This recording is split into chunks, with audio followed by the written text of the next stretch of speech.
Pete Moses with us here on the John Mendola Show. We're talking Wyoming Seminary boys basketball. Pete, here we are. We're into the new year. A little bit of snow. There's been a lot going on, and we're all facing some challenges right now. But nonetheless, you got to put your nose to the grindstone. Your players are going to have to put their nose to the grindstone, and hopefully we get after it and we do it the right way, all of us, and we could have a season this year. I'm sure you're kind of chomping at the bit and waiting, saying, listen, I want to get together with my players, and we want to play a basketball season. Yeah, my players have handled this situation very well since the spring and summer when we were kind of stalled from doing our off-season stuff. They've been very mature about it. They've understood that even when we started practicing, that this thing could end at any time and we could get suspended. And we're waiting patiently. I know my guys started texting me Friday night telling me, hey, Coach, we can't wait to get back in the gym and, starting to prepare for what we're going to be doing. What's the practice plan going to look like on Monday? So my staff's excited. My players are excited, but they've handled it very well. Stopping and starting is hard from a practice standpoint because as a staff, we're trying to figure out, where were we with what we were working on? What do we need to obviously go over again and start over? And knowing that we only have these 6 practices or so before we jump right into our league, how do we prioritize what we want to work on? So the staff's really been working hard the last few days by telephone. We've been meeting by Zoom, meeting by telephone, just to make sure that we're prepared to put these guys in the best possible situation we could put them in. And there's teams all over the place, so there's lots of rules, lots of different scenarios. In PIAA District 2, the Wyoming Valley, the Lackawanna Conference, we've got teams like Paupack and Honesdale and Western Wayne, and those guys might not be starting until like January 19th or so. And I believe there's supposed to be some type of collaboration next Thursday with, the higher-ups of the Lackawanna Conference and the Wyoming Valley Conference try to figure this out. And then we're hearing, there's some officials that might not officiate this year. So there's a little bit of a scramble there. So there's still a lot of unknowns. But I guess that theme of control what you can control, you're going to try to get into the gym. You're going to try to make sure everybody has a mask on, everybody's safe, and you guys work your tails off for as many days as you have to prepare for maybe a January 15th, 16th game. We worked real hard at putting together a very, very competitive exhibition schedule. Our Christmas tournament, we were supposed to play some teams from out of the area at the Williamsport Christmas tournament, which would have been one of the better Christmas tournaments Sem had ever played in. We scheduled, Abington Heights. We scheduled South Williamsport. We had Pine Grove coming into town, Crestwood, Wilkes-Barre area. I mean, we put together a very competitive exhibition schedule, and now we're in a situation where we're just trying to fit in whatever games we can. It looks like we're going to be playing those exhibition games during the season if we play them at all. So that hurt us a little bit, but we're going to, make the best of it. And like I tell my boys, as long as we have a chance to play our league schedule, I'm at least happy with that. Give us a chance to compete for our division title, give us a chance to compete and maybe make it to districts. And I mean, I think we got to be happy with that. And this team coming back here for this season, you have some talented guys. You're going to face some talented opponents, as you well know. But let's talk about this team and what kind of product you're putting out there on the floor.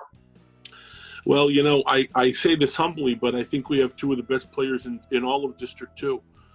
Ethan Muser and Jake Koritz are outstanding student athletes. They work extremely hard. Ethan will be like a 6'7", 6'8" center for us. I think the offense will revolve around him.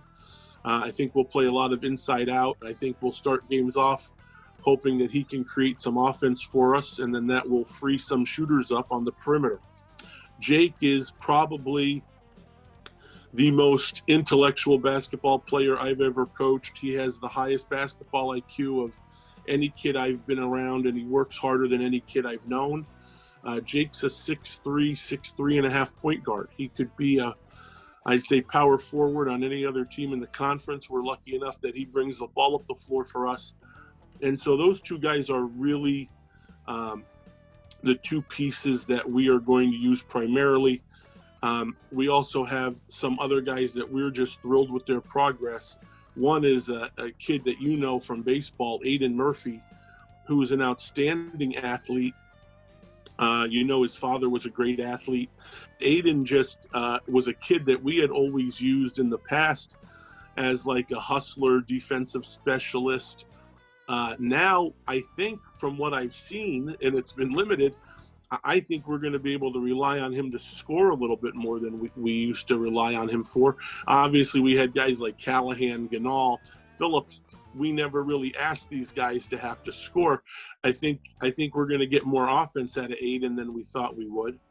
And we have a nice athlete, Gavin Flanley, who's a three-sport kid, who's going to be basically our banger down low, our center.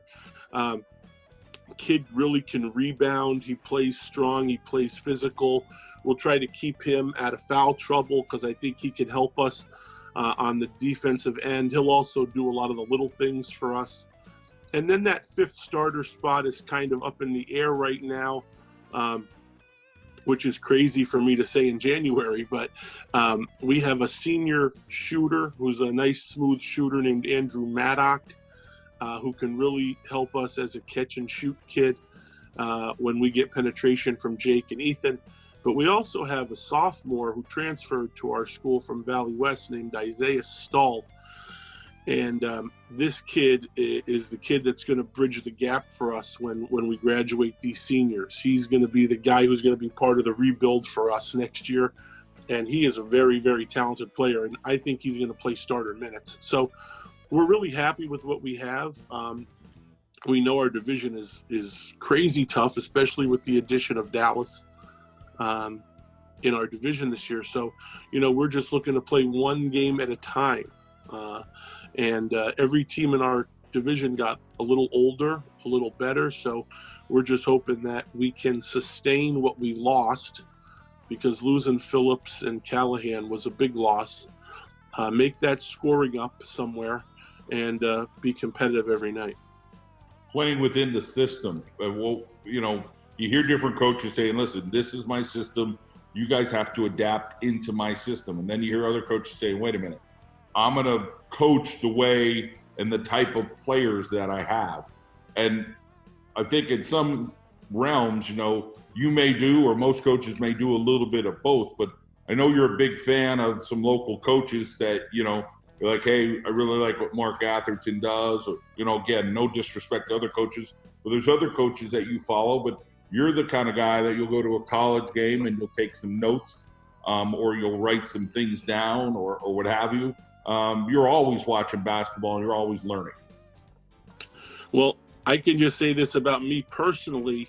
My first coaching job I got, a head coaching job I got, was at Wyoming area.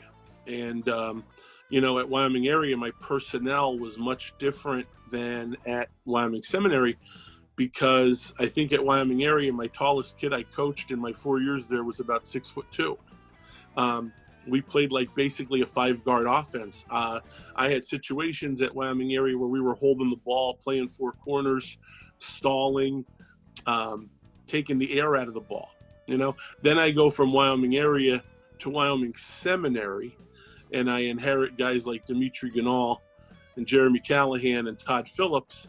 And, now as a coach, I'm going, okay, throw away whatever we did at Wyoming area, because now we got to try to score 75 every night and try to run teams, a little bit off the floor and, press and push and get some points up. And I got to find ways to get these five guys enough shots. So I always thought I had a system, but I really don't, because I have to adjust to the personnel I have.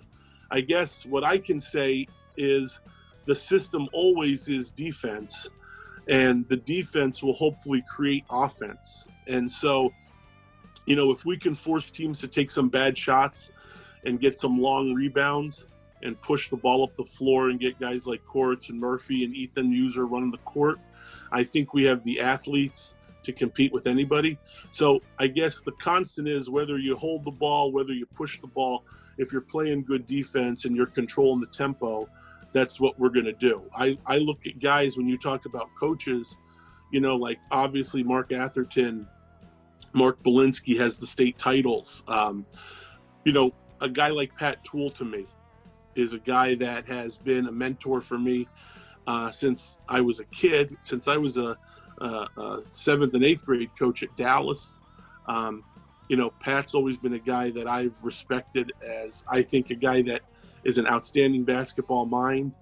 And the run he took Myers on to the Eastern Conference Final, I mean, stuff like that is just, you know, amazing stuff. So I look at those kind of guys, and to be quite honest with you, I steal stuff from all these guys. If I see something I like, if I see a baseline out of bounds play I like, I'm going to steal it. And I might even run it against you. But I think that that's a form of flattery. And, you know, I look at guys like Mark Atherton and how they teach man-to-man defense. And I try to do it half as good as those guys do it, believe me. So, yeah, it's a competitive league. The coaches are all good coaches. They all watch a lot of film. They all prepare. And we just hope we could be competitive with them every night. Great fraternity of coaches. When we get in these you know, conference coaching meetings at the beginning of the year, you just kind of feel that camaraderie. And sure, there's some jokes and some ribbing going on amongst coaches, but you just feel like it's a great fraternity. And I guess that kind of carries over to you with sports. You're all in. You know, you love football and baseball and basketball, and you know, when you're not working your regular job in law, you're involved in sports. Yeah, I mean, since an early age, you know, obviously, I think you guys know that my uncle is Dr. George Moses, was Dr. George Moses. The senior all-star game is named after him. And my uncle was very active in high school athletics. When I was a kid, he was the team doctor for GAR for years. So I did not miss a GAR football or basketball game from the age of like 4 till, you know, 22.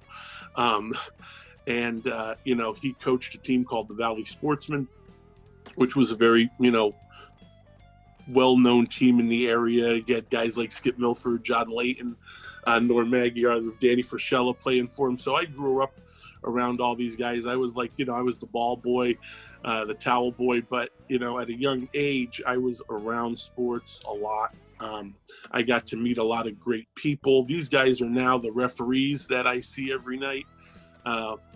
They're the guys that I was the ball boy for when they played for the Valley Sportsmen. So it's kind of interesting. My uncle's best friend was Coach Jim Atherton. Now I get to coach against Mark Atherton. So it's kind of like a full circle. But yeah, sports is my life. My stepdaughters played basketball at Myers. So when I wasn't coaching a game, I was at a Myers girls basketball game. And then on the weekends, obviously before COVID, we always wanted to hit a Kings or Wilkes boys girls doubleheader. So yeah, I like to be around sports. I think you know, I like to take the kids I coach, and my kids, I like to take them to games. I think watching basketball, being around it, only can help you as a player, especially situational basketball. You know, we coach a lot of kids. You're surprised you get some 9th graders that don't understand, you know, why you're fouling at the end of the game or why you're worried about if you're in the bonus or not, stuff like that. But I think the more kids are around basketball, the more they understand the game, the more their basketball IQ is high, easier for them to play. Well, Pete Moses, it's a pleasure to catch up with you here as we get into 2021, and look forward to seeing Wyoming Seminary on the floor this year. Have a great New Year. Thank you. You too. Happy New Year.